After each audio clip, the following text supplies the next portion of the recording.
ଦେଖନ୍ତୁ ଆଜି ହେଉଛି ଛାଡ଼ ଖାଇରେ ତ ଆଜି ଆମ ଘରେ ତ ଚିକେନ୍ ହେଉଛି, ଚିଙ୍ଗୁଡ଼ି ବି ହେଉଛି।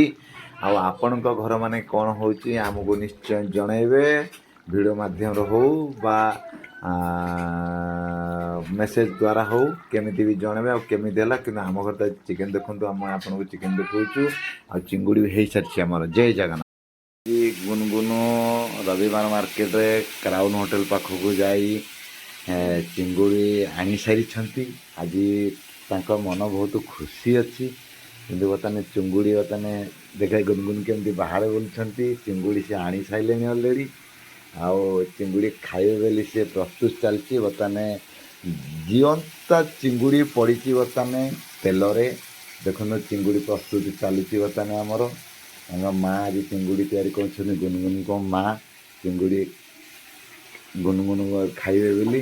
ଚିଙ୍ଗୁଡ଼ି କିଛି ହେଇଗଲାଣି ଅଲରେଡ଼ି, ଆଉ ଚିଙ୍ଗୁଡ଼ି କିଛି ତିଆରି ଚାଲିଛି। ଦେଖାଯାଉ ଚିଙ୍ଗୁଡ଼ି କେମିତି ଟେଷ୍ଟ ହେଉଛି ଆଜି, ସେଇଟା ହେଲା ମୂଳ କଥା।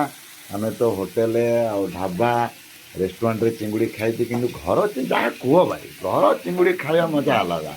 ଏ ଯେଉଁ ଭଳିଆ ଚିଙ୍ଗୁଡ଼ି ହେଇଛି ପଖାଳ ଭାତ ସହିତ ଲଙ୍କା ଟିକେ ରାଗ ଥିବ, ରସୁଣ ଚକଡ଼ା, ଓ ଯାହା କୁହ ଭାଇ, ଯାହା କୁହ।